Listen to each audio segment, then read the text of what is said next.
Audio bandwidth for this episode of the WoWphiles Podcast is brought to you by Impulse, Keybind, and Macro Add-on. This premium add-on is guaranteed to maximize your raiding skill and PvP domination. It saves time, improves reflexes, and boosts your numbers. Get it today at wowphiles.com/impulse. If you consider yourself a WoWphile, this is your World of Warcraft podcast.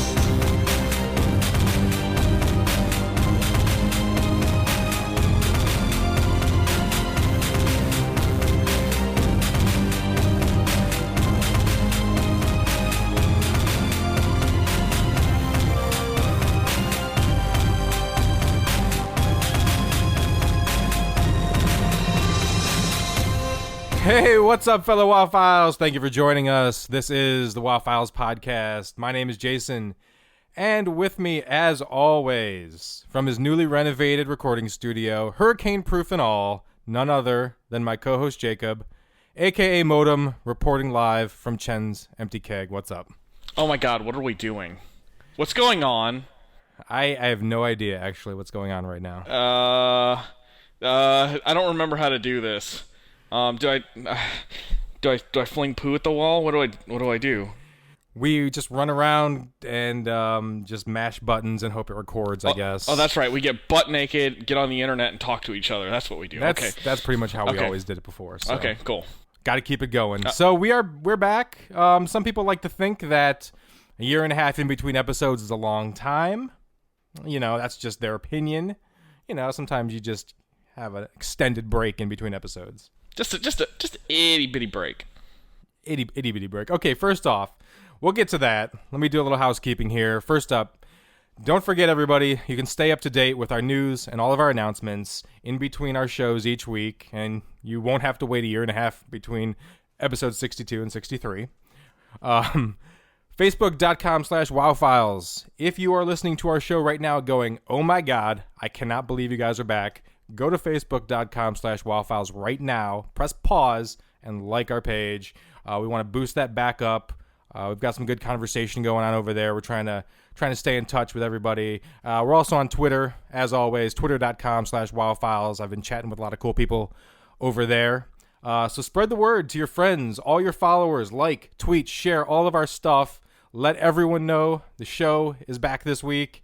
And just spread the word, spread the love, and keep it going. Typically, we don't talk about what we've been up to, but it's been a while, so I thought maybe we should talk about what we've been up to because got a lot of people, you know, in between the last episode and now. Where did you guys go? Where have you been? I just recently went back and finally reread, or actually read for the first time, all these emails that people sent that said things like, where'd you guys go? Are you coming back? That I just basically ignored before, and all these voicemails like, where's the show at? Are you guys coming back? What happened? Some really, really nice, some just yelling and just being like, you guys suck. I can't believe you quit. I can't believe you're gone. Can't believe you do this. So it was a mixed bag, but I think the passion behind the people who are angry is actually a good thing, and it shows that they really like the show. So I think I'm actually happy that people were able to get that upset over our show being gone for a while. But there were a lot of different reasons, I think, that we kind of disappeared. Absolutely. I mean, I think there are a lot of vitriolic comments directed at me for my rant, so to speak. I guess it wasn't a rant. It was an educated opinion and the opinion on the state of the game that I had in our last show. And, you know, after all that kind of vitriol between two groups who were going after each other, we were just kind of like, is this the state of the game for us? Are we really still having fun? And we had to really sit back and question ourselves as to what we were doing. And, you know, as weeks passed into months without a show, it just kind of rolled along. But we're very, very happy to be back. And I think we're both very excited about the promise of a new expansion, a new land, a new class, and a new race. Absolutely. And I mean, one of the things going along with that, it's just to kind of reset it for everyone who remembers our last show. It kind of basically ended on a very anger towards Cataclysm note almost. and people are like, whoa, guys, and people have come back since then and been like, well, Cataclysm was that bad or Cataclysm wasn't that bad. And we can get into that. And we're going to kind of go back and we're going to kind of give some closure to Cataclysm. But it wasn't just, for me, Cataclysm itself that kind of brought everything to a head. It was the combination of, in-game fun wasn't as much because we had guild members just who weren't having fun. They were disappearing. Raiding was getting just really crazy. People weren't showing up. We weren't progressing. That wasn't fun. So I think the combination of kind of where we were at with our guild and where we were in game, combined with just some of the things that they did with Cataclysm that made it a little bit less fun, I think really kind of was this perfect storm that for me made me go, whoa, I just don't even want to log in at this point. I need some time away. And I think I got so just frustrated, I just completely shut WoW out. That's why I wasn't like reading any tweets. I wasn't reading any emails. I wasn't listening to voicemails. I was just shutting it out. And then Modem would say, do you want to record this week? And I'd be like, maybe not this week, maybe next week. And we just kept basically putting it off till the point where, a week became a month, became a year type of thing. So I apologize to everyone. I think it could have been handled differently, especially by me and how I just sort of went into a little fetal position on the floor, just like, no, don't make me talk about WoW. But it was never an intention, I think, to stop podcasting. It just sort of was an organic thing that kind of came out of a lot of different things that were going on. So right, and from my perspective too, I never got that sense that it was a desire just to quit podcasting. It just kind of happened because Jason and I stayed in contact like virtually every weekday for the entire hiatus. So, and we were always constantly bouncing ideas about podcasts, maybe a different spin-off podcast, just talking about everything that had happened over the past year. And eventually we got to the point where we were both happy with, where WoW was and where WoW's going, and finally excited to talk about it again. Yeah, it was funny because you had mentioned to me, back when they announced the launch date of Mists of Pandaria, you said, oh, it's coming out September 25th. And I was like, oh, really? And you were like, are you going to be back for it? And I was like, no, I don't think so. At least not yet. But then I started to look into it, and I started reading articles again. I started going back to MMO Champion, and I started, basically looking at everything again and watching some beta things from YouTube. And I started going, oh, yeah, this looks good. This looks cool. And I was reading more and more. And then one day I was like, I think we should start doing this again. And then I think I really started to get more and more excited about the game again and sort of refreshed almost to now where I've been reading all these different things and I'm reading theory crafting again. And I'm not even really playing right now. And I'm reading all these things and I'm just absorbing everything I can once again and getting excited about it. So I think this is a really good time to come back and just get back into full stride.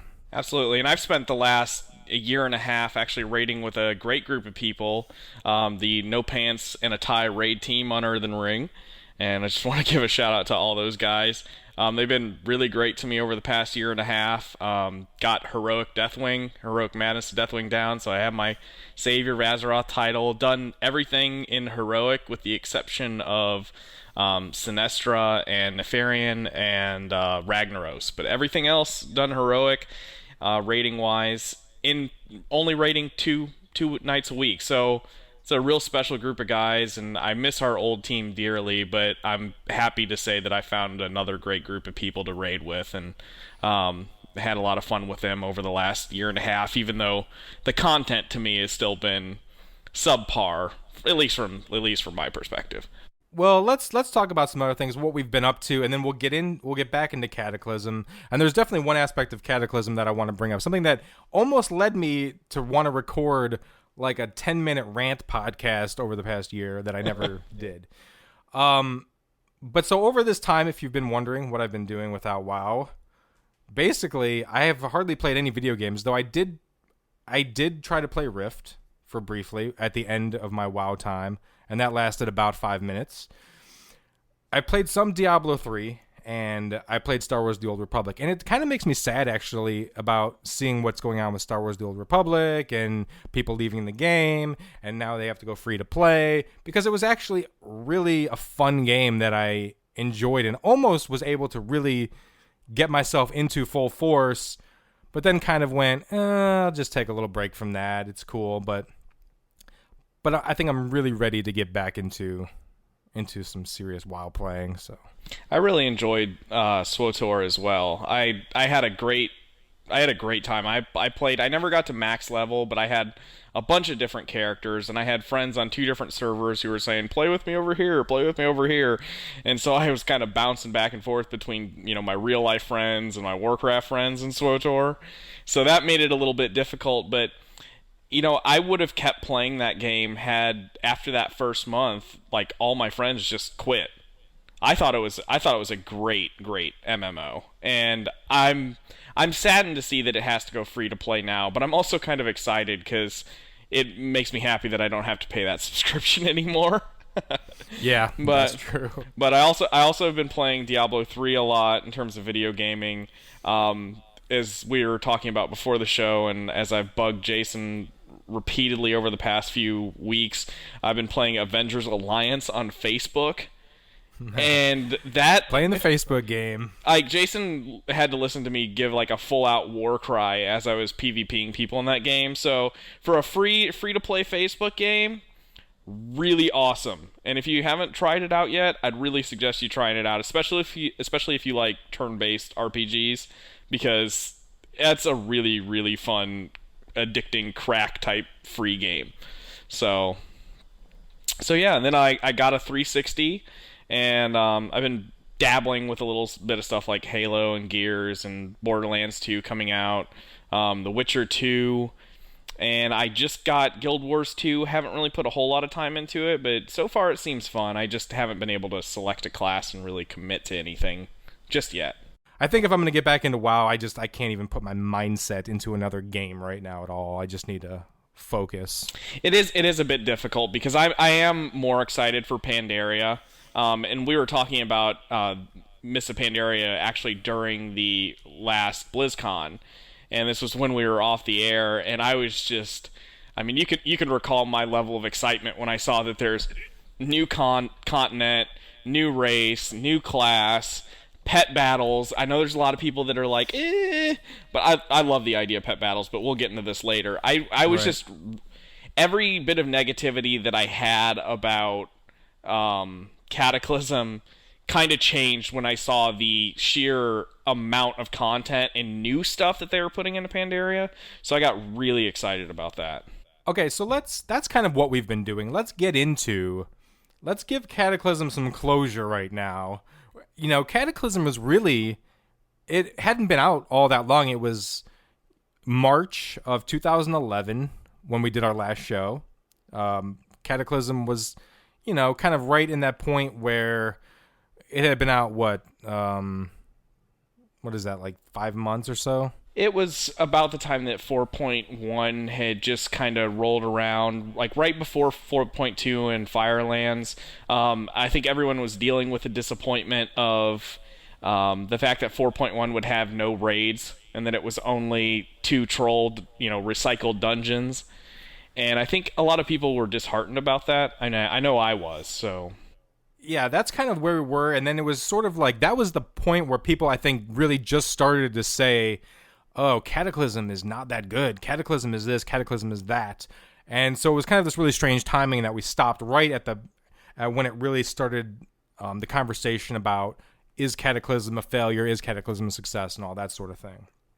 Here, let me start with the one thing that I wanted to talk about in relation to Cataclysm that really annoyed me a lot at the time, around the time that I stopped playing a lot and stopped the podcast and all that sort of thing. And it was something that I just read there was an interview, it was a Gamescom interview, it just happened, and they were breaking down some things about the game and whatnot. And one of the bullet points that I read was about Cataclysm dungeons being too hard because they were tuned for your friends and your guildmates and not for the dungeon finder. And that struck me because that's exactly one thing that from the beginning of Cataclysm drove me absolutely nuts. And not because I like things to be easy and, give everybody their epics and, make it easy. That's not it at all. What really drove me crazy was the fact that during Wrath of the Lich King, they came out with the Dungeon Finder, and it was all, we want you to use the Dungeon Finder. The Dungeon Finder is great. We're going to give you this little perky pet pug just for using it, and we want to encourage people to play with strangers and play these cross-realm random dungeons and really get people into dungeons without a lot of, standing around your capital city for 3 hours till you get your healer, that sort of thing. So it was like they built this whole system. They gave you so much reason to use it. They gave you rewards for using it, and then Cataclysm came out, and then they were shocked when we said, well, we can't use it, and they said, well, it's not tuned for that. You should be running with your friends and running with guildmates, and you really shouldn't be using the Dungeon Finder for Cataclysm dungeons because the heroics are a little too hard for that. And that to me was the biggest piece of crap answer, because I was thinking, why did you develop this thing and build it up so much only to tell us now we can't use it? And so that frustrated the ever-living heck out of me, the fact that they just told us, well, you can't use it. Sorry. Well, then what was the point of building it? And that was one thing that just continued to drive me nuts, because I loved running dungeons all through from Classic, from when I first ran the Wailing Caverns on my Shaman at level 16 and was like, oh my god, this is the greatest thing ever. Then I got to a point where they gave me this system that I couldn't use and made it unfun, and was one of the first things about Cataclysm that just frustrated me to no end.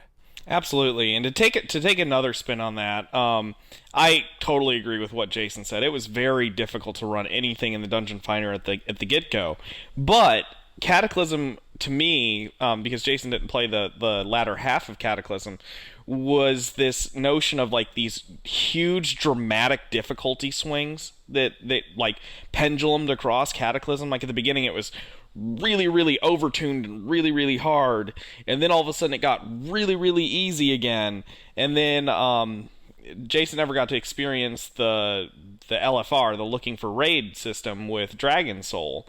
And at first I thought, hey, this is a really great thing. Like this is perfect, because now people can go in and learn like a version of the fight with fewer mechanics, but still get to see the general fight, so that when the game actually throws one more mechanic or two more mechanics at you, they're not that surprised, which was great and everything. But then I got to the point where I had run Dragon Soul so many times on all of my alts that I got bored with Dragon Soul far quicker than any other raid that I had ever been a part of, which was kind of disappointing. But I think if Blizzard could crank out raids slightly faster with the LFR, I think it'll definitely be a good thing. But none of this 10-month period with one raid in the LFR, because it does really dramatically reduce the lifespan of making that content interesting. At least it did for me. So Cataclysm's always been this kind of, when we left you, it was really, really hard, and then it got like really, really easy, and then it kind of just kept swinging back and forth, and I never felt like Blizzard had a good handle on where they wanted to take it.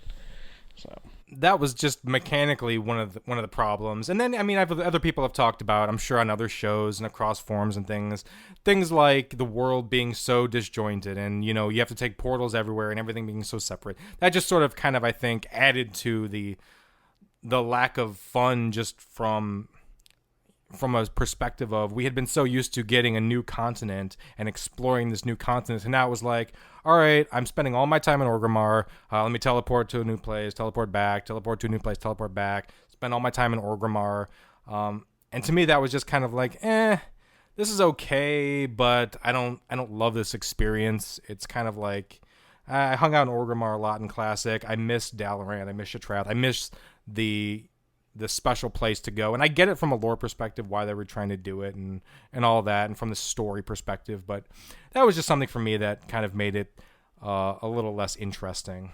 And they were and not to beat a dead horse, but they were going so many interesting directions at the beginning of Cataclysm.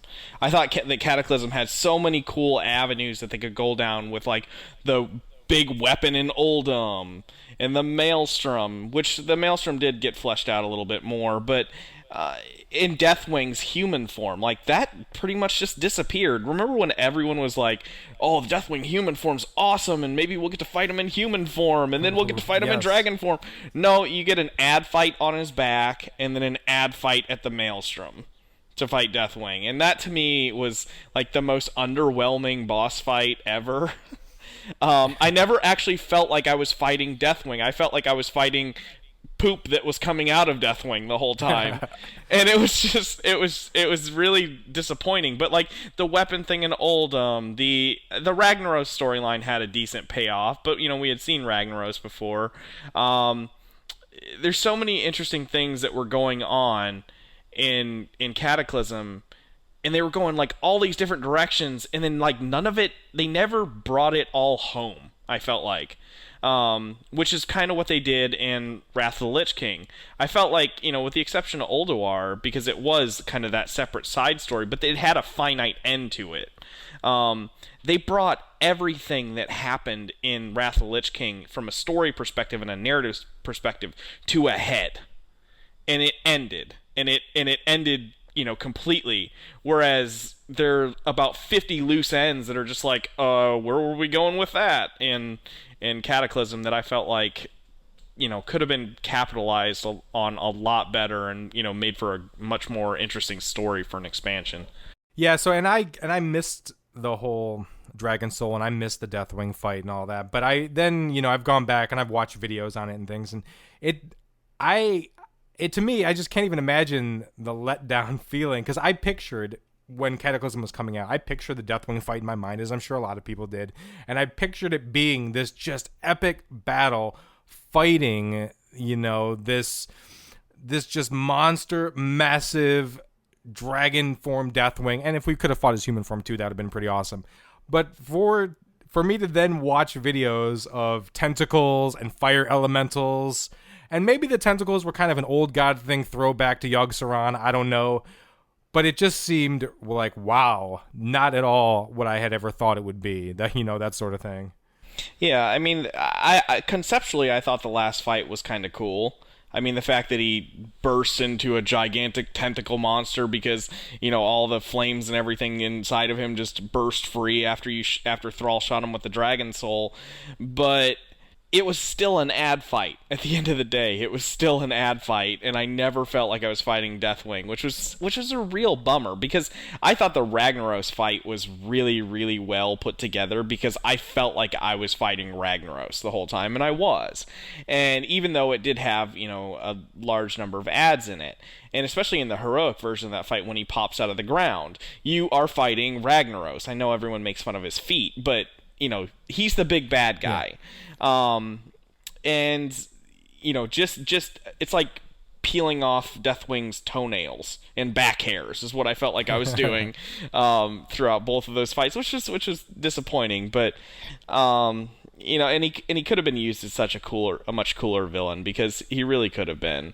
And you know, it's just and then the whole you know, old god thing, like, where were they going with that? They were saying, oh, he's got old god masters, and then the one boss in Dragon Soul makes a comment about N'Zoth, and they mentioned N'Zoth at BlizzCon, and we never see him. right. And I remember, I think Dave Kozak was saying, you know, well, just wait till you see who's signing Deathwing's paychecks, and we never did. And I was kind of looking back and forth, and I was like, okay, maybe we'll see it in Pandaria? Maybe? And then I was like, maybe. I don't know how they're going to fit that in, but you know. Right. I mean, again, I don't want to beat a dead horse, and I don't want to get super negative on our comeback show, but I had high hopes for Cataclysm, and ultimately it ended up being not as bad as, you know, I was kind of projecting at the beginning, although they did lose 3 million subscribers, which is huge. Yeah, absolutely. Which tooting my own horn, I kind of called back then. But it wasn't as bad as I thought it was going to be from my perspective, because I did find another great group of people to run with, but it just seemed like a very, very huge missed opportunity. Well, what about the good? What do you see as the good that came out of this? The raid finder, we see some good there? Absolutely. I think with Pandaria coming out, the inclusion of the raid finder is going to be a really, really cool, huge thing, because Pandaria is going to release, they're going to roll 3 raids out after the first week, I believe it is. So you'll get a new raid the start of the second week, and then the third week, and then the fourth week, I think is how they're rolling them out. So we'll have, 6 plus 6, I think it is, plus 2 or 3 bosses for the raid finder, which will be really cool, because then you've got more than just like 4 and 4. You've got like different raids and different scenarios and scenery. In addition to that too, they're probably going to introduce a new raid maybe 6 months into the expansion, which will be a lot more appropriate time frame than the length that we had Dragon Soul. So I think the raid finder is definitely a huge thing. Transmogrification was pretty cool. The fact that I can make my gear look like whatever I have in my bags, and it makes me so glad I saved all my stuff, because I would have been kicking myself had I not. Yeah. The fact that I can rock my Death Knight in all tier 10.5 gear in his blue, Death Knight gear, it makes me smile. And so I really like the fact that the transmogrification thing, I think, is really cool. 2 very cool new races, in my opinion. I mean, you all know how much I love my goblins, and I think the Worgen are a really cool, interesting race. And even though I didn't get to experience a whole lot, I think the revamp of the old world was definitely a good thing, especially for new players. Although I do feel like they probably dedicated too many resources to doing that and not enough resources to doing other things, to add to that end game experience.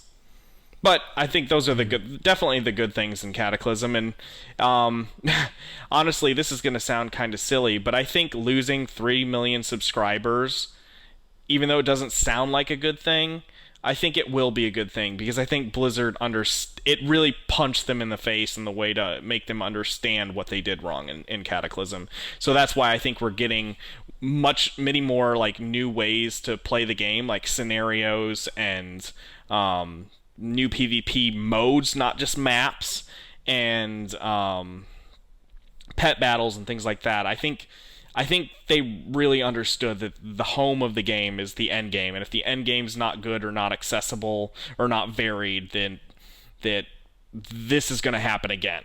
So I think losing that 3 million subscribers was definitely a good thing. Yeah, if nothing else, it showed them that they are not infallible, and that even though in previous expansions, when things would come out and people would all go, "I'm quitting the game," the player base still continued to grow and grow until we got up to 12 million, even though people would say with each new expansion, "Oh, they ruined it.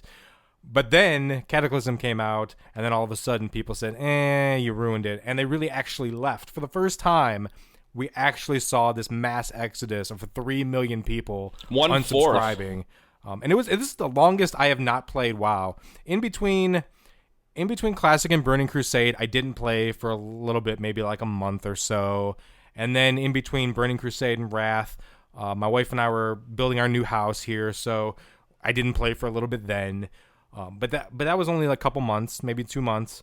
This has been like a solid year that I have been unsubscribed, which is just insane for me. And I think we've seen that with a lot of other people, and we've seen that with some of our old guildies who are saying, WoW is basically dead to me now. I'm just not playing. I'm not interested anymore.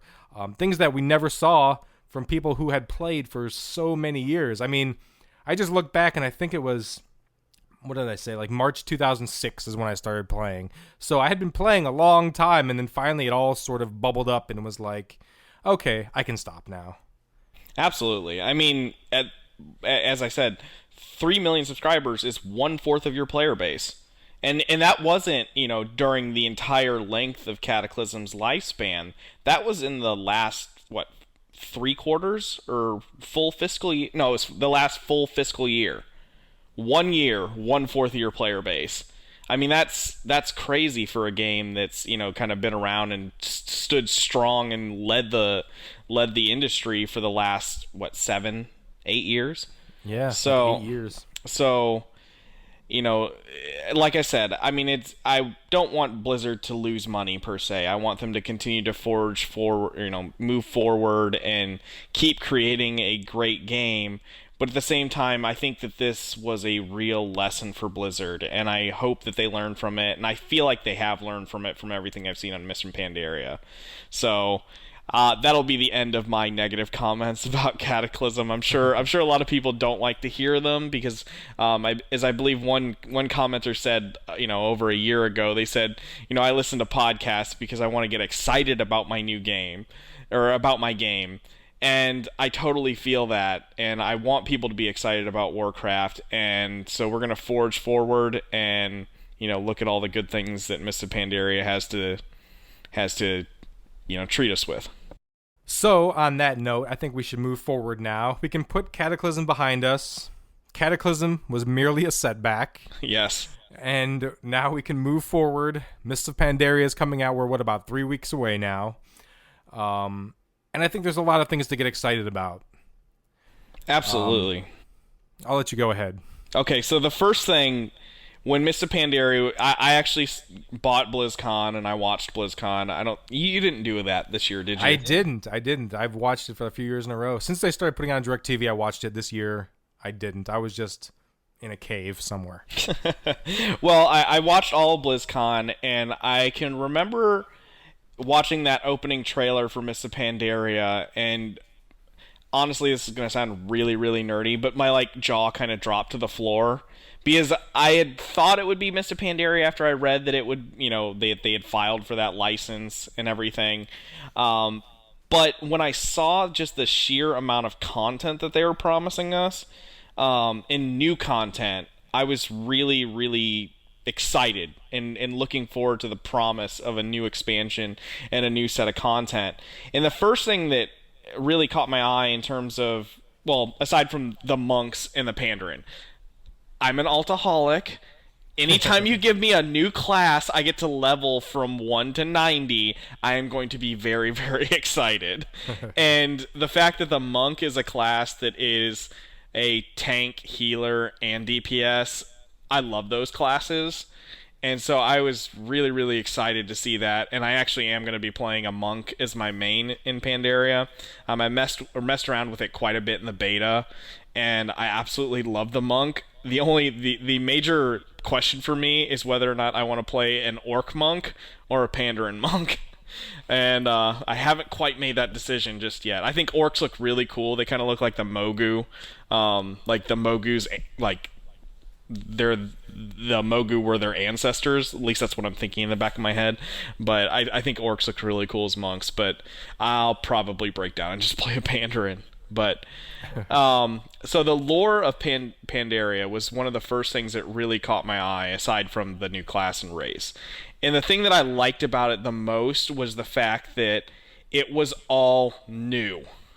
We haven't seen this type of stuff before. At least I felt that way. I thought the Shah especially was a really, really cool original concept. Now, of course, there's probably some fantasy or sci-fi thing out there that, is pretty much the exact rip-off of what the Shah is. And as a matter of fact, wasn't that Star Trek episode of The Next Generation where the big black garbage bag monster who killed the blonde chick in the first season, the guy was "Oh, I am hatred consumed." That kind of reminds me of the Shah a little bit, but I still find the Shah really, really interesting because it plays off that aspect of war.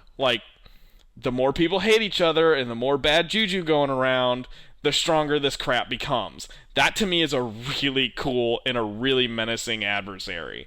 I think the Mogu are really, really cool. To me, they look, and this is just, they have a Draenei's body and an orc's face. And and I'm surprised I haven't seen anyone mention that around the internet. Maybe I just haven't been reading the right forum posts, but they look like they're Draenei and orc, which coincidentally, Draenei's and orcs both came from Draenor. So that to me signals that they are like the orc and Draenei's ancestors. So I think there's a lot of cool things that can be explored there. Open war between Alliance and Horde. Now I hope that they really deliver on this promise, and I feel like they are going to. But the open war between the Alliance and Horde to me has me kind of pumped. And the fact that by the end of this expansion, we're going to go through something horrific and then all come together again. That to me has me pumped. Well, I think something that's interesting here is that we both almost have two things going on simultaneously, where we've got Pandaria and we've got the Pandaren and the Shah, and we've got everything going on in their world, but at the same time, we also have the battle between the Horde and Alliance really raging right now and really coming to a point where things are about to erupt. And that's kind of what we basically saw, with the new cinematic trailer that they just released a few weeks ago, where you have the orc and the human fighting each other, the Pandaren monk basically gets involved, and then we kind of see the new world there. So you've kind of got these two intertwined storylines that are basically going to be kind of weaved amongst themselves. You know what I'm saying? Yeah, and that's the thing I love about pressing the reset button on lore, so to speak. The fact that you're not tied to dragon aspects or something that you've already kind of established, that this is, moving forward into a new, unique story where they can actually be liberated from the chains of, pre-existing lore. Right. That to me is like the most important thing about this entire expansion pack. Yes, people are like Kung Fu Panda, to me, yeah, you can draw that comparison if you want to, but to me, it's all about the fact that this story, even though they're kind of, like you said, two stories, they're interwoven and they play off each other, and I think that they will throughout the entire expansion. And I think that's what makes great TV shows, right? That's what makes and I'm sorry if a lot of people hate True Blood. I actually like True Blood a lot. You have like 5 different interweaving storylines, and when they all come together in that last episode, that is like the coolest feeling ever. And that's what I feel like was missing in Cataclysm. All those like crazy storylines never came to a head and unified. And I think that this, they know where they're going with it, which makes me feel good about it. Right. I think there's going to be a definite payoff here, and I think we're all going to be happy when we go through this process and we experience the new story and we see it all play out at the end of Mists. I think it's going to be a much, much better experience, and I think we're going to be like feeling a better sense of accomplishment and a better sense of closure to the story and everything coming together in that sort of interwoven way. In a lot of ways, it makes me think of Ulduar. Yeah. Do you remember doing the Thorum quest out in Storm Peaks and just thinking, oh, this is really cool. Like, I don't know what the heck it has to do with the Lich King, but this, the fact that Thorum was betrayed by, what was his name? His brother. Is it Loken? It was like the play off the word Loki. That sounds correct. I'm drawing a blank right now. It's been a while. It has been a while. It was like the play off of Loki, right? Like where he got tricked by his brother and got captured, and you're just kind of sitting there scratching your head like, I wonder when this is going to pay off. And it did in Ulduar. And then once you finished Ulduar, it brought closure to that whole thing. That to me was really cool. And so the fact that they can, then do this with an entire expansion, I think will be really cool too, because, we'd never heard about Thorum and Loken or Loki or whoever much before in Warcraft, but it was new and it was exciting, and we were, kind of fascinated as to where it was going to take us. Let's talk about some of the gameplay aspects.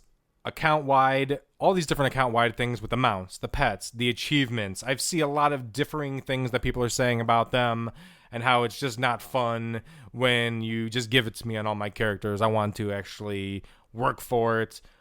But I like this idea, and I think I know where Blizzard's going with some of these things where they don't want you to feel like you have to sacrifice time on one character for time on another character because you have to go and get this or get this achievement or get this mount or whatever. They can kind of spread it around account wide. And overall, it doesn't really bother me. It's something that I think may actually be a good thing, and I'm open to for sure. They have actually put in the account wide mounts and pets into the game, and the account wide achievements I believe are in the game. Although I haven't seen my "you have 1085s, one of every character class" achievement yet. I've been looking for that one. But the account wide mounts and pets and titles too. Right. The account-wide titles is really cool too, because I know for everyone out there who has a Savior of Azeroth title from killing Heroic Madness of Deathwing, I didn't even put in as many wipes. I actually got put in as a filler because I had actually stopped raiding for a little bit, and one of the guys on our team had to quit because he had to take a summer job. But I came in as a filler, and even like with just me there, probably wiped on Heroic Madness of Deathwing, extending the lockout. Like that was the only fight we did for like months on end, and it was probably into the hundreds of wipes. I'm sure someone knows that number for certain, and I got it on my Hunter, which is not like a character that I play normally, and I was just kind of like, okay, this is cool. I've got Savior of Azeroth on my Hunter, but I worked really, really hard for this, and I don't think anyone's ever going to see it. And so the fact that I can, even though it feels weird putting like Savior of Azeroth on all my characters, it still makes me feel good because now I at least have that sense of achievement. No matter what tune I'm on, people know that I have downed Heroic Madness of Deathwing, and that to me is a big thing. And in addition to that, like I have my Firelands achievement, purple Firehawk mount on all my characters, and that to me makes me feel good. And it's gonna save everyone a lot of money in the end too, right? Because you're gonna only need to buy mounts once. And a lot of time, because you're only gonna, once you win that mount, you're like, yes, I never have to run that crap again on any tune. Not, crap, I got that mount on the character I didn't want. It was like, oh, I didn't want it on this one, I'm running as an alt. Now I have to run it again, type of thing. Right. And that I think that spreads the wealth around a little bit more, in terms of loot and things like that, or in terms of mount loot, right?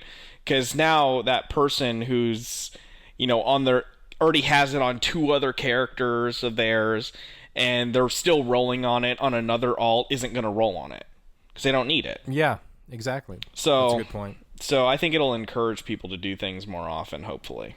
And then we've got things coming we've got world bosses making a comeback. We've got new scenarios, which I think both of those things are really going to be nice additions to Mists of Pandaria for sure. Absolutely. World bosses, to me, are kind of that answer to that criticism I had about WoW in our last episode where I was talking about Rift and how cool the Rift scenario was.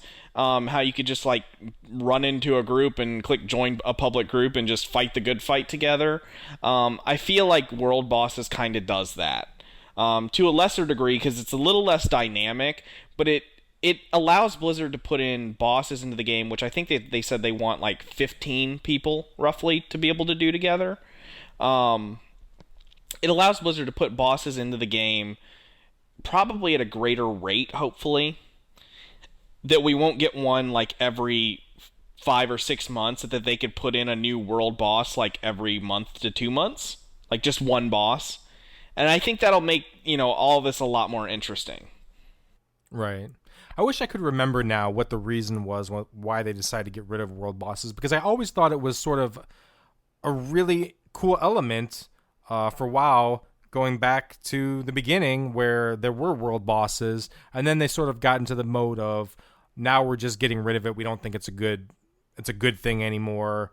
And I wish I could remember what the reason was. I don't know if you do, but I'm glad to see that they're coming back. I'm not sure what the reason was. I remember the Nightmare Dragons, like the first time running in what's it called? It's the Alliance area, Darkwood, Dark Shore, Dark something, and running into that area, and I'm just like fighting Worgen and whatever, and I was running around, and like I ran into this alcove, and I was like, what the heck is that? And it was this gigantic nightmarish green dragon, and I just ran the heck out of there. Or like the the Fell Reaver, was it, in BC? Yeah. I mean, that for all intents and purposes was a world boss, right? Like, you were, as a lowbie, you were constantly afraid of it. That's true. And then it would kill you, and then you and a bunch of people would get pissed off enough to like try to form a raid and down it. And with the world bosses that they're employing here, they're actually going to give you loot once a week, which is kind of cool. So I think that's really cool. I think scenarios are really cool.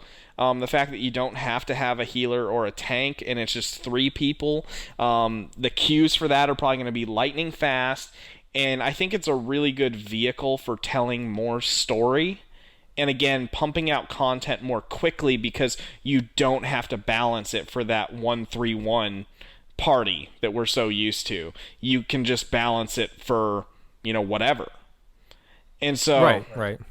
So I think that those 2 things will allow them to pump out content on a more regular basis. At least I hope that they do that. And if they do, I think that everyone's going to really enjoy both of those. And I think the scenarios are a good replacement for group quests, which sort of were getting phased out, where it used to be you'd go along a quest chain and then the last piece of it was the group quest, and then you'd get to that point where you'd be trying to find people and you couldn't find people. Now you can queue for them, which is going to be really cool. We're going to get that story element, like you were saying, it's going to come out in the scenarios. And the fact that you don't need a dedicated... Basically, these are untankable bosses. So you don't need a tank because you can't tank them. Recently, as I was thinking about this, will it make players better from the perspective of they have to pay attention to mechanics, where I know there was periods of time where people forget about mechanics and they just run things and they stand in the bad stuff. And here is an aspect where it's not getting, you don't really do any healing, you don't do any tanking, you just follow the mechanics as intended, and you can beat the boss. If you screw up, if you stand in the bad stuff, if the boss emotes something that means something's about to happen and you don't react appropriately and you die, you didn't follow the mechanics. So I think that's going to be an interesting way to kind of get people just purely focused on fight mechanics, which I kind of like. Well, and I think it's going to train people to be a lot better in and of themselves. I was watching a couple, preview videos of the scenarios and stuff, because I never really dabbled in them much when I was in beta. But I was watching some stuff with a rogue playing, and I'm not sure if this person was really good with a rogue or not, but I was watching them use things like vanish and recuperate and, blade deflection thing that they have. They were using all of these different things, which you normally wouldn't use in a raid. And I think that, by the simple fact that they don't have a tank protecting them, so like all the damage that they're taking is actually like their own fault, and they actually have to watch their own health, as opposed to all the bit of damage I take is incidental and the healers just heal me through it. I think it's going to train a lot of people to hopefully pay attention to like all of their array of abilities to stay alive, and hopefully produce better raiders and PvPers. So I think so. Yeah, that almost goes back to, I was flipping through old blog posts on WoWphiles recently, and there was one that you wrote called "Why Your Raid Leader Wishes You'd PvP," which was basically about it doing more PvP focuses you on protecting yourself, moving, reacting, using things you wouldn't necessarily use, kind of along these same lines, so you're not just relying on healers to heal you and tanks to tank for you, where you're actually being more accountable for your own actions, type of thing. Absolutely, and it's very much in line with the Guild Wars 2 model, at least with my limited time with it. Where everyone has their own healing ability, and there's no dedicated healer. You're responsible for yourself. So I think that's kind of cool. And we're also getting pet battles. Yes! Your Pokey WoW. You were kind of like, you're like, whatever, man. And I think this was the thing that like made me like do a major happy dance, like, because I just did not see it coming. Even though it's pointless, but you could argue that Pokemon is pointless too. Don't throw rotten tomatoes at me, Pokemon people. I love Pokemon too. But at the same time, it's like all about pride, right? It's the same reason that I'm addicted to that Avengers Alliance Facebook game. It's just turn-based battles strictly for pride. And there's something to that. And again, it's something else to do. It's a new game mode. You know, when you're not raiding, it's not, oh, I have to grind quests or do nothing. You know, if you don't like PvP, it's another thing to do. Like, I can tell you, with all the pets that I have, my little, was it Lil Deathy? No. Is that, yeah, Lil Deathy. I think it is the Murloc Deathwing. Me and that little dude are going to be going around poning some fools. Because, I don't know. Like, to me, it's basically taking Pokemon and putting it in my WoW. And I love that. Because it's a totally another game. I mean, for all intents and purposes, it's another game inside of your game. And the more games you could put inside of your game, the better off and the stronger you're going to be. Because, remember the Plants vs. Zombies, like, quest chain? Yep. I'm not sure if you can continue to play that after you finish the quest line, but I feel like that they could have, you know, put in more levels of that. I mean, as a time killer, right? Just like Facebook. Facebook has games, you know, to help you spend time when you're not stalking your friends.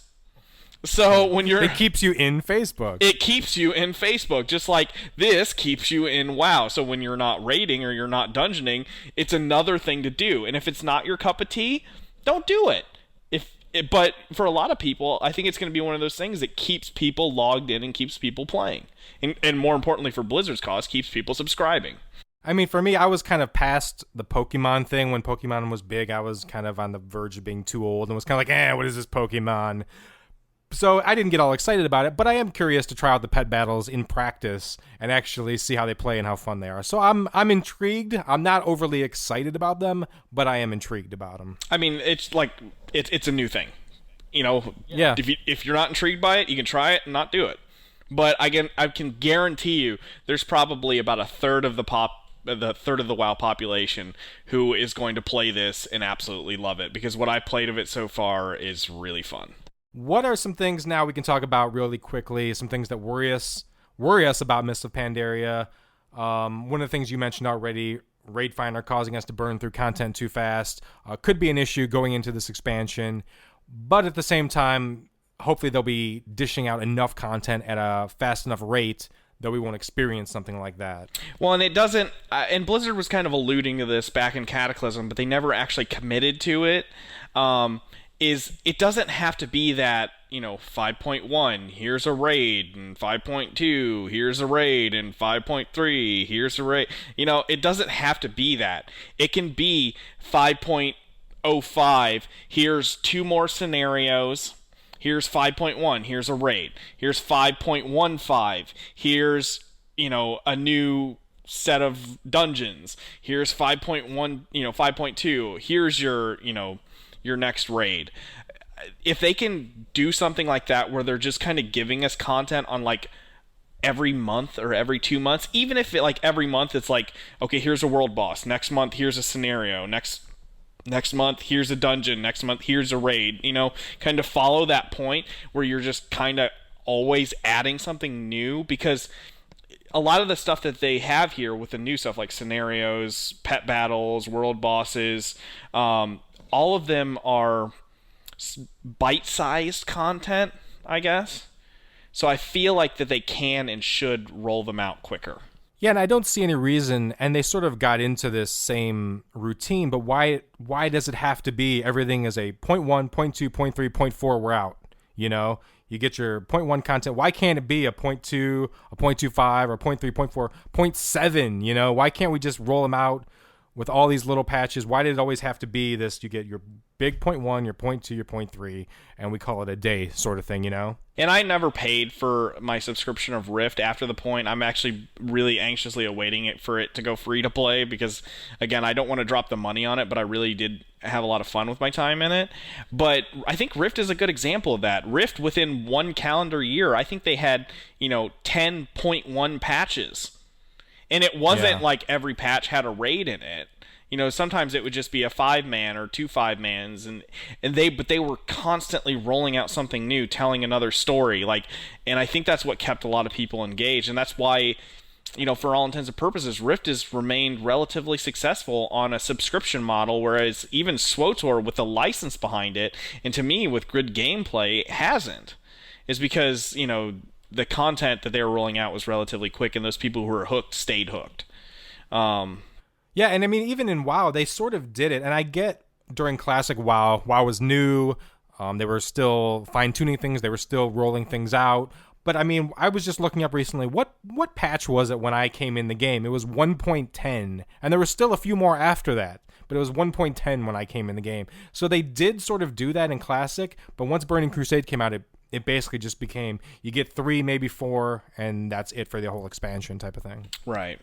And one of my other issues, moving on off this target, is the prospect of more trolls. Now, I am 99% certain that patch, well, whatever the next raid in Mists of Pandaria after this initial set, will be the Zandalar raid. And if you're not familiar with Zandalar, that's where the big bad troll people are that did Zul'Aman and Zul'Gurub. Now, this could be a good thing, because it could mean that Vol'jin finally gets to kick some big troll butt, not just lackey troll butt, in these other places, and it will probably bring finality to the troll storyline, hopefully. But I'm a little sick of trolls. I remember in Classic being like, why are there trolls in my Eastern Plaguelands? What is going on?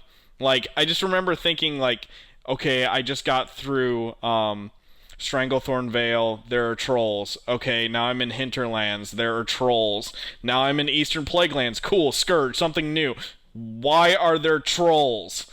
And so, yes, I realize they're one of the oldest races in WoW, but I'm a little bit sick of the troll thing, so hopefully when we get the Zandalar raid, hopefully it's a good, exciting raid and a good, exciting storyline. As a matter of fact, there is a Zandalar boss in one of the new raids in Mists of Pandaria, like that's coming with launch. But I'm a little sick of trolls, so I'm a little worried. I don't know what it is about the trolls for me too, but I also get really tired of trolls really quickly, and I'm just like, oh, not another troll experience. Well, to me, they're a really cool thing. They're just way overused for some reason. Yeah, and maybe it is just the fact that they are one of the oldest races, and they're just part of a lot of different aspects of lore, so they just keep coming back. I don't know. Right, give me a, crazy gnome raid. Or, you know what I mean? Or a Tauren raid. Grim Totem raid. Yeah. What happened to that? Yeah, there's so many races that are neglected that every time you pump out another troll thing, it's like, okay, well, we could be fighting orcs, or maybe a crazy sect of night elves, or Tauren, or gnome, or dwarves. I mean, dwarves haven't, really held a prominent place in WoW since... been a prominent enemy since Blackrock Caverns, right? So, there's a lot of things that are neglected. So every time I see trolls, I'm just kind of like, oh, again. But always with the trolls. All right. Couple other things real quick that, for me, that I wrote down here. One was pandas being just too fuzzy. Just too cute and fuzzy for me. I still haven't made friends with the Pandarin. Maybe I will get to like them as I see them more, but as of right now, I'm kind of like, they're cute, whatever. There's some really cool Pandarin, like the Shadow Pandarin, who are, less fuzzy and cute, like Chen Stormstout with his beer and his brewery and all that. They're more about, keeping the harmony through, an Iron Fist, kinda. So, and they're really cool looking design-wise, and they definitely take and strip away that fuzzy nature of the Pandarin. But I really love the Pandarin race. I'm excited to see, the flavor they bring to WoW. The other thing, now this just got rolled out with the patch, and we'll kind of recap a little bit of that really quickly too, but was the talents, and I was thinking about this when we were originally planning to do this show 2 weeks ago or so. I was thinking about the talent trees and whether or not I like them. I still haven't really played with them yet, but I still don't know how I feel about it just from a sentimental standpoint. I get logically. I was thinking about this the other day. I was driving in my car and I was thinking about the talent trees, and I was thinking about the old original talent trees and how I was feeling very sentimental about them, and how I've had them since Classic, and how, now they've completely changed it and it's not what I'm used to. But it wasn't all, rainbows and kittens. There was you ding your next level, and then you select some passive ability, and then you hit the next level, and then it's like, all right, now I get to pick rank 2 of that same ability, and then I get to pick the 3rd rank of that. So it wasn't always this dynamic, super great thing where you're picking these passive abilities, and you go, well, you get O of 1, or O of 3, or 1 of 3, 2 of 3, 3 of 3, whatever it was, on some passive ability. So it wasn't this perfect system. So I'm trying to now wrap my head around the new talent system and allow myself to be okay with it. I think I'll be okay with it once I really get into it, but it's just such a shock to my system and my nature of just going, oh, but I remember when it was like this and I really liked it and it was cool, sort of thing, that now I have to basically say, this is going to be cool too, so accept it, type of thing. Well, the thing is too, is they're allowing you to get new abilities like every level or every other level now. So now, like when you level up, you'll get like a little thing that splashes across your screen, and there's no trainers, so you don't have to buy abilities anymore. You just get them. Right. So like now when you like level up to level 3, it's like, boom, you've earned this skill or this passive, which a lot of times are the same passives that you've been picking anyway. So even if you may not get an active skill every level, you'll get that same feeling of, you leveled up, here's that passive. And then when you do get to that 15, 13, 45, 16, etc. Phases, you will still get to have a little bit of choice, but it's basically utility skills. Which I think is really cool, like especially for warriors. I know you've never really played a warrior very much, but the fact that I can get Blade Storm on a Fury Warrior is really cool. But then you have to choose between like Blade Storm and then Dragon Roar, which is kind of like does a lot of damage and stuns things, or what's the other one? Oh, the thing that Prot Warriors used to have, the Thunder Stomp thing, Shockwave. So you could pick like any one of those things, which to me is really cool because it adds more variety. So it's like, do I need to, burn down a lot of ads really quick, or do I need to disorient things, or do I need to be able to constantly stun things? But none of them are core rotational abilities. I think it adds a lot of variety into things personally, and I think that maybe some fights that you'll be required to switch talents because it will be helpful, but other fights, you can just kind of play it how you want, which is kind of cool. Yeah, I mean, I think my first fear was that it was going to be still cookie cutter, where I'm already looking at what are people saying are talents that this class spec combination are using, and it's like, well, everybody says use this, so are everyone going to then just use those few abilities, and there'll be some that you never use.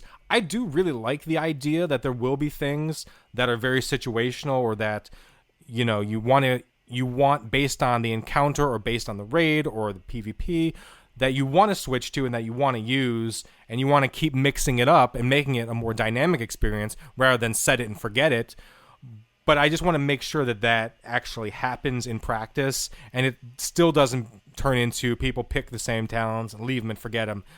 I like the dynamic aspect of it. I want to see it play out. I want to experience it, and hopefully it lives up to what Blizzard's vision of it, what they want it to be. The other thing we talked about was there's no PvP zone, there's no Winter Grasp, there's no Tol Barad. How do we feel about that? Are we worried about that? Are we concerned about that? Does it make us just a little bit sad? I guess not. I guess I don't mind it so much. See, I liked Winter Grasp and I liked Tol Barad for the simple fact that we're on a PvE server. And so you don't get that open world PvP, and the argument that Blizzard's been making is, oh, well, you'll get that, but it'll be like out in the world. You'll be out in the world fighting people. I'm like, yes, but not on a PvE server. So, right. So for PvE servers, it's always been like, you go into Winter Grasp or you go into Tol Barad, and that's where that, Horde and Alliance pride, but you don't want to be inconvenienced in other places. So, to me, I'm kind of sad about it, but maybe they'll have something where, like, there is open world contained PvP content on a PvE server, hopefully.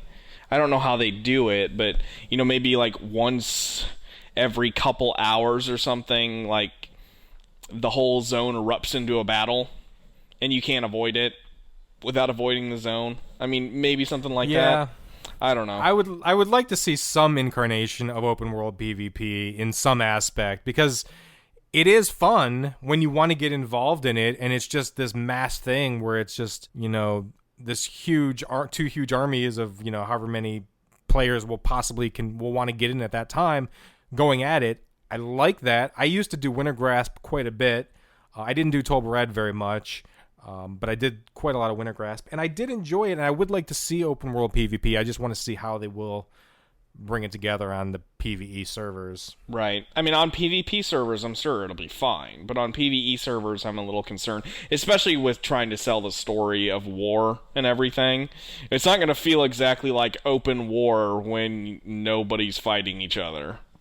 Right. So you're not gonna have too many people running around flagged on a PvE server, right? And that's the thing too. I mean, like, I'm on a PvE server because I like to be able to easily zone into my raid when I'm ready to raid, but I still would like to see some open world PvP that would vary up the content a little bit. So I don't know. I hope they do something that's for the PvE servers too. Now, is there anything, before we move on, any last thing that you want to say about the Mists of Pandaria stuff before we move on? Well, we have a note written here about will players continue to leave? And I think that's a really interesting thought, because, has the damage and the players leaving in Cataclysm, has it kind of scabbed over, so to speak? Like, is the bleeding stopped? Because I think even if Mists of Pandaria is great, and Blizzard hasn't done a great, if they haven't done a good enough job selling it, if people continue to leave, it's not going to matter how great the content is, because you won't have people to play with. And I think that's the way a lot of MMOs die. That's the way SWTOR died. Everyone on our server, like, after that first month, was just gone. You'd walk into the fleet, which used to be like Lag City, and your fleet was now populated by like 4 people. Right. That's a problem. And so now, of course, Blizzard's got a much, much deeper reservoir to dip into, but on certain low pop servers, I can see this being a major problem, because, well, if you're one of only a few people left on that server, the game for you could be incredibly not fun. So maybe Blizzard would have to do something where they like collapse servers back into each other. But I can see that being a potential problem down the line if for whatever reason players are still disenchanted from the last year. Well, yeah, and I think that even if the content is good and the gameplay is good and we're all having fun again and it feels great and people still continue to leave, is that necessarily then not necessarily an indictment on Blizzard, but on the fact that we're now seeing how long a game can sustain a player base going into 8+ years. How long can it sustain, these huge numbers of subscriptions for a game that's aging and continuing to age, where players are moving on to something new, and you're not getting enough backfill of new people coming in to sort of replace the people going out who've been playing since the beginning, Yeah, it's a very good point. I mean, it like you said, it could not be an indictment on Blizzard or World of Warcraft in general. It's just that the game's been around for a long time. So, that it may not be that fabled WoW killer, but it could be, as I, said in our last show, it could be that death by 1,000 cuts, or just the fact that people are just done playing it, so they go to other, smaller IPs and things like that. But for me, Warcraft will always be that story that I want to see continue, because that's, aside from the friendships and everything, I really like the story of WoW, and I really want to see it continue on and develop, and that's, one of the things that keeps me moving forward with the IP. And it'll be interesting to see how long they keep it moving. I am too, and I remember thinking back to one of our previous shows where I said, I will be sad when the day comes if there's no more WoW, and then I stop playing. But now I'm back, and I'm energized, and I'm reading the new Tides of War, the Jaina Proudmoore Tides of War book, and I'm getting all engrossed in the story again, and the characters and the world. And yeah, and I just feel like, oh man, it is just a great world to experience the story of, and it is nice to see it to continue, and it will be sad if they stop it, but Yeah, I'm looking forward to it, definitely. So let's move along. Now, I just like to remind you guys that you can get a free audiobook. Still, you can get this, a free audiobook download from Audible, courtesy of our show, the WoWphiles Podcast. From Audible, the leader in audiobooks, just go to audiblepodcast.com/wowphiles.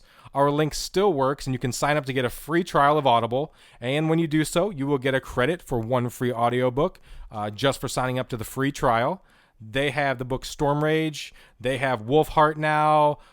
So those are available for download. They have Tides of War. What's that? They have Tides of War too. So do they? Yes, they do. I did not check for. Okay, so I they checked have Tides today. of War also. They have Tides of War as well. So I'm planning on getting my copy of Tides of War. So that's good to know, because the other two were the Richard Knack books, and now they actually have a Christie Golden one. Yeah. Yeah, exactly. Very cool. So you can pick that up. So it just came out last Tuesday. So if you haven't gotten already, pick that up. Go to audiblepodcast.com/wowphiles. Grab your audiobooks. Do that today. And finally, one other new little sponsorship note in the show, little advertisement. We've got Zygor Guides, the leader of all WoW guides. They've been around forever. They give you everything from leveling, daily quests, professions, reputation, pets, mounts, and whatever else you want. They've got new version 4.0 coming out for Mists of Pandaria. Has an awesome in-game interface. Everything you need to reach all of your goals faster, more efficiently. So you can get started right away with Zygor Guides. You can give them a try. They have a free trial version. You can get started with the free trial. Just go to wowphiles.com/Zygor, Zygor. You can check them out and give that a free trial also today. So now we had patch 5.0.4 come out, and that just recently came out. I know servers were down for a while. I was watching Twitter while people were like, oh, it's down, oh, it's still down, oh, it's still down.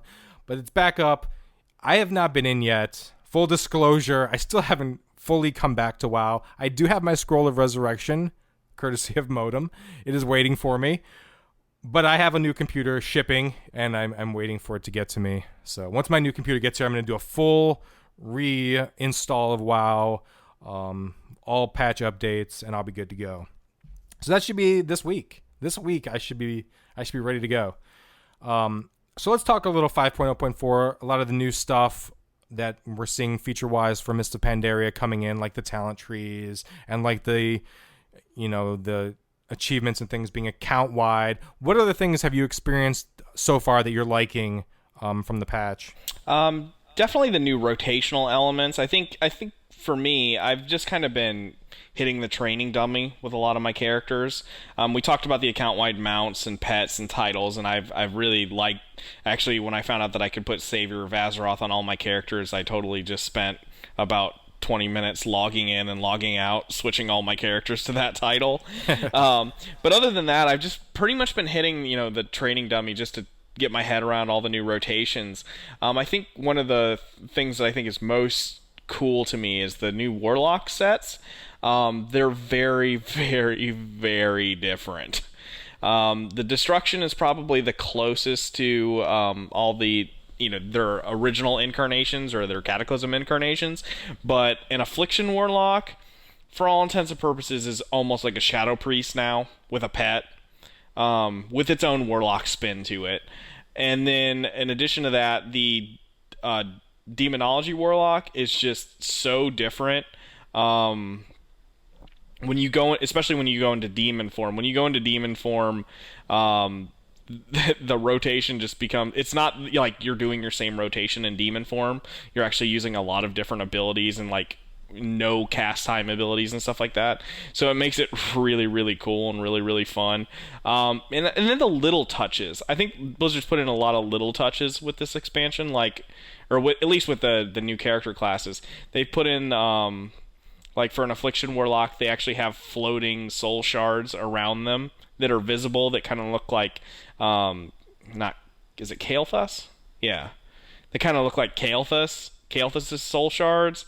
And then when you maximize your Demonic Fury as a Demonology Warlock, you actually grow demon horns before you even switch into demon mode. So there's kind of cool little things like that. with all the characters that I played. I think mages are really cool, and fear not, hunters are still really, really overpowered, as always. So if you're a hunter, you're still in good hands, because with my Beast Mastery Hunter, I pulled like 28k DPS on the training dummy, when all of my other characters can only hit about 22 was the highest I'd seen out of all my other characters. So yeah, hunters are still overpowered, but I mean, I haven't really messed a whole lot around with 5.0.4. I am really looking forward to the first scenario that they're going to be releasing, either next week or the week after. I think it should be next week, because it'll be about 2 weeks before the expansion. The first scenario they're going to be releasing is the I forget what they call it, the Raising of Theramore or something like that, which is the events that take place in Tides of War where Theramore gets the crap bombed out of it. So I think that'll be really fun, because it'll be the first time that I get to experience a scenario, and the first time I think a lot of other people get to experience a scenario. And I think this is going to be that one that really shows people how a scenario can tell a story and be a good vehicle for telling a story to a lot of people. So I'm really looking forward to that. I was a little disappointed it wasn't in the original 5.0.4 rollout, but I suppose they needed to hold another card up their sleeves in the meantime. But that's what I'm most looking forward to. Well, it's a lot less content going into the expansion with just this one scenario that they're giving us, basically like a week before the expansion comes out. And I was thinking about that. We had all these different quest chains. We had a lot of things before Cataclysm, but now they're only giving us one scenario. But I'm thinking about it going, well, it's less pre-expansion content. But you know what? If this scenario is really cool, I don't care. As long as this scenario is fun and they have dedicated enough time and resources into making the expansion really good, then I can live with it being kind of less of an experience leading into it, And I'll take the main expansion 3 months faster than we got.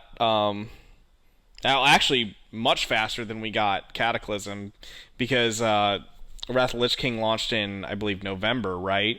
And Cataclysm got pushed off until December. So we're getting this expansion a lot faster, which I will take that over more preamble content as well. So anything else from what we've got so far in 5.0.4 that's sticking out to you right now? The fact that there's pandas in Orgrimmar, and yet the expansion hasn't been released yet. I was flying around and I saw the panda balloon, and I was like, what the heck? Like, they couldn't hold that off till Pandaria? They had to put that in 5.0.4? Kind of confused me a little bit. And like I said, I was bummed out that the scenario wasn't released. And the battle pet trainer for the PokeWow is also in-game, but I flew directly to him thinking, oh, maybe they put pet battles in, and then they didn't. And so I was kind of like, darn it. So there's a lot of little teasers in 5.0.4, but I'm just going to take it easy with Warcraft for the next couple weeks and just let myself, kind of recharge a little bit and really get into Pandaria, when I finally get to install it on September 25th, right? So exactly. Yeah, I'm looking forward to it. Hopefully by the next show, who knows, by the next show I may be back in, playing around. I've been just trying to decide on what class, where I want to start my return to WoW.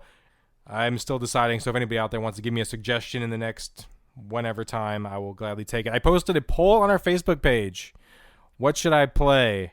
And I had 2 votes for Batman.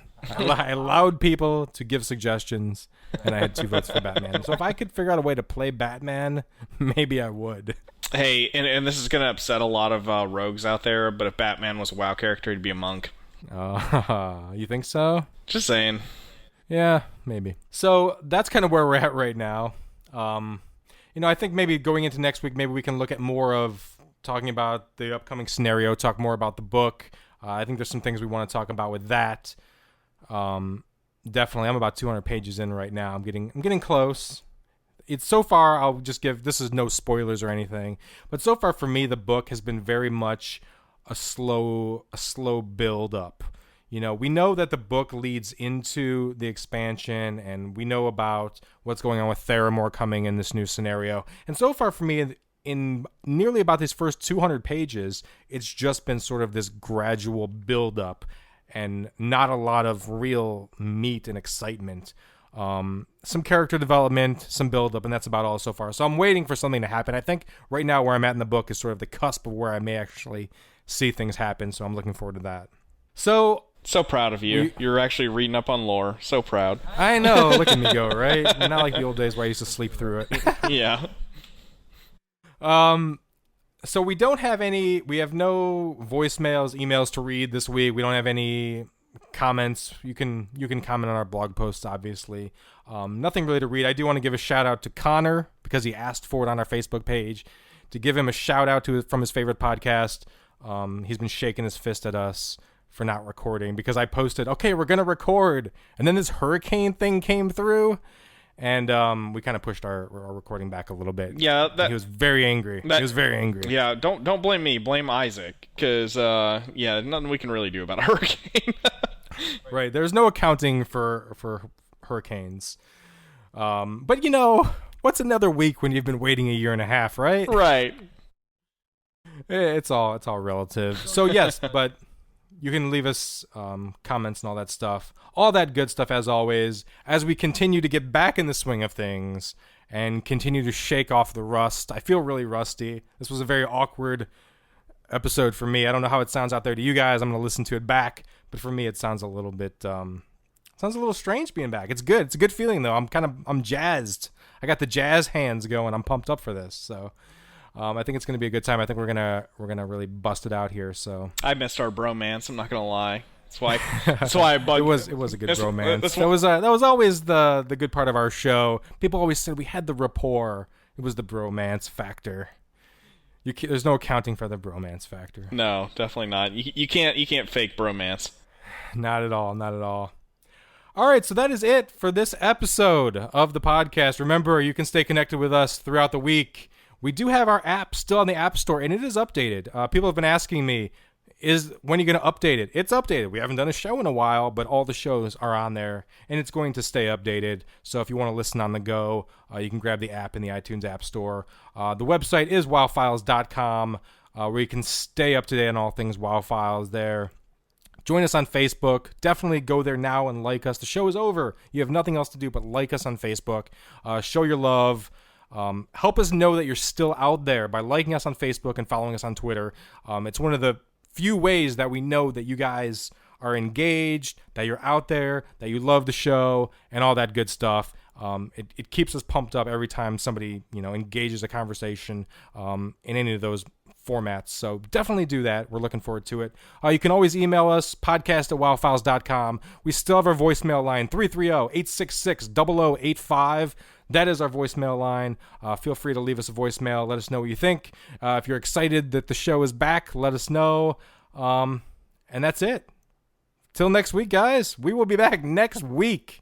And I promise you that. So till then, take care. Peace out.